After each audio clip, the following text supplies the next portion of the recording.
অবিশ্বাস্য ঘটনা পূর্ব বর্ধমানের কালনায়। বাড়ির লকার থেকে পয়সা সরিয়ে বন্ধুবান্ধবদের নিয়ে গিয়ে কালনার একটি নামকরা পিৎজার দোকান থেকে কয়েক লক্ষ টাকার পিৎজা খেয়ে শেষ করে ফেলল এক নাবালক। একই সাথে তার পরিবারের অভিযোগ, এর পিছনে রয়েছে স্থানীয় এলাকার কিছু মানুষজন, যারা তাদের বাড়ির ওই নাবালককে ভয় দেখিয়ে তার থেকে টাকাও নিয়েছে।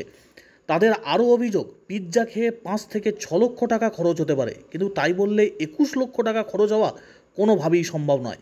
মঙ্গলবার তারা বাড়ির লকার খুলে দেখেন সেখান থেকে 21 লক্ষ টাকা উধাও।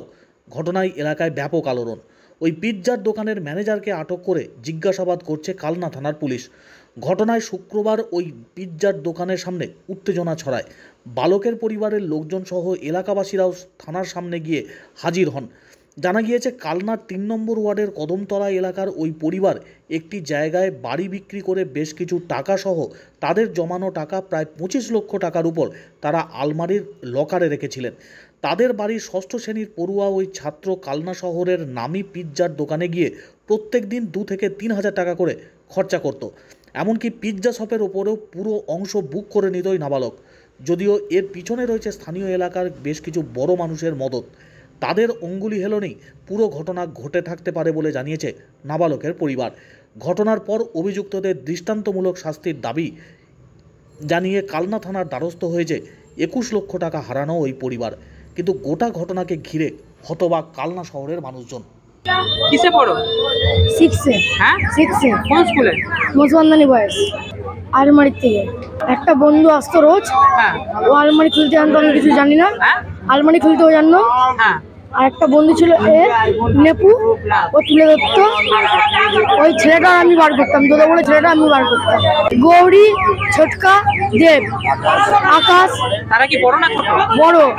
তারা কি বলতো? ওরা বলতো টাকা ফাকা যদি না দিস তাহলে মার্ডার করে দেবো তোদের। ব্ল্যাকমেল কে করতো? ব্ল্যাকমেল দেব করতো, বলতে যদি টাকা না দিস তোদের এখানে নিয়ে যাবো, তোদের মেরে দেবো কোনো জায়গায়। এখানে করেছি, রয়্যালে করেছি, হ্যাঁ, সিনেমা হলে করেছি। প্রতিদিন হ্যাঁ, প্রতিদিন 3,000, 4,000, 5,000। বড়দেরও দিয়েছি টাকা। হ্যাঁ। বড়দেরও দিয়েছি টাকা। তাদেরকে টাকা দিয়েছি? বড়দের। তাই? তারা কারা? তারা আছে, ওরা পাড়ায়। নাম বল তাদের। ছোটকা, গৌরী, আকাশ, দোদো, দেব, রাজ, রানু। আজকে আমার গত 2 থেকে 3 দিন ধরে আমার জ্বর ছিল, তার জন্য আসতে পারিনি। আজকে আসার পর সব কিছু ঠিকঠাকই চলছিল। হঠাৎ এনারা সবাই এলো, দিয়ে তারপর এমনি কিছু কথা কাটাকাটি হলো যে বাচ্চাগুলো আসে। তারপর পুলিশের যখন গাড়ি যায় তখন ম্যানেজারকে তুলে নিয়ে চলে যায়। 1 মাসের বেশি। হ্যাঁ? 1 মাসের বেশি। প্রতিদিন কত টাকা করে খাবার খেতে? প্রতিদিন আমি তো ওপরে থাকতাম না, আমি বেশিরভাগ সময় নিচেই থাকতাম। হ্যাঁ। ওপরের ফ্লোরটা অন্যজন দেখতো, তো তার কাছেই বেশিরভাগ সময় বিল যেত। তাও কত টাকার? তাও আনুমানিক পার ডে যখনই আসতো তখনই কম করে 3 থেকে 4 হাজার টাকা কম করে। মানে প্রতিদিনই এরকম? প্রতিদিনই যে কবার আসে, সকালে আসতো, বিকেলে আসতো, রাতেও আসতো। হ্যাঁ, এই বাচ্চাটাই সকল আসতো। বড়রাও আসতো? হ্যাঁ, ওর সাথে বড়রাও আসতো। কিভাবে খোয়া গিয়েছে? আমি নিজে তো জানি না যে কবে থেকে হয়েছে। 2 মাস ধরে খাওয়া যাচ্ছে। হ্যাঁ। কাল আমি আজ 3 দিন আগে যখন লকার খুলে দেখছি তখন দেখছি টাকা নেই। আমার 21 লাখ টাকা। হ্যাঁ? 21 লাখ টাকা বাড়ি বিক্রি করেছিলাম। হ্যাঁ। সেই টাকা আমি রেখেছিলাম, আবার একটা বাড়ি কোথায় রেখেছিলেন? আমার আলমারিতে রেখেছি। তালা চাবি দিয়ে আমার তালা চাবি আলাদা আমার কাছে থাকে। হ্যাঁ। ওরা কিভাবে যে চাবি নিয়ে চাবি লগলি চাপিয়ে করেছে, কি করেছে কে করেছে সেটা? আর বাচ্চা ছিল, সে বাচ্চা আসেনি। না মানে ঠিক আপনার নাতি মানে সে টাকাগুলো বের করেছে? হ্যাঁ। হ্যাঁ। ওরা 4-5টা বাচ্চা মিলিয়ে ওই কাজ। 21 লাখ টাকাই নেই। ওটাও তো জানি না, এখন শুনছি এখানে এসছে খাবার। তারপরে দীঘায় নিয়ে গেছিল, যে একটা গৌরী বলে দীঘায় নিয়ে গেছিল। দীঘার মাঝখানে গিয়ে জলের মাঝখানে ওকে বলছি না, ওকে নামকে মেরে দাও, প্ল্যান করে নিয়ে গেছে। এইদিন দীঘা যাচ্ছে, তা বললাম যেতে হবে না, যাবে না, সেও নিয়ে গেছে। দেখেছি টাকা নিয়ে আবার 2টো বান্ডিল বার করে নিয়ে গেছে। থানায় অভিযোগ জানিয়েছেন? হ্যাঁ। আমার 2 মাস ধরে ওরা আসছে।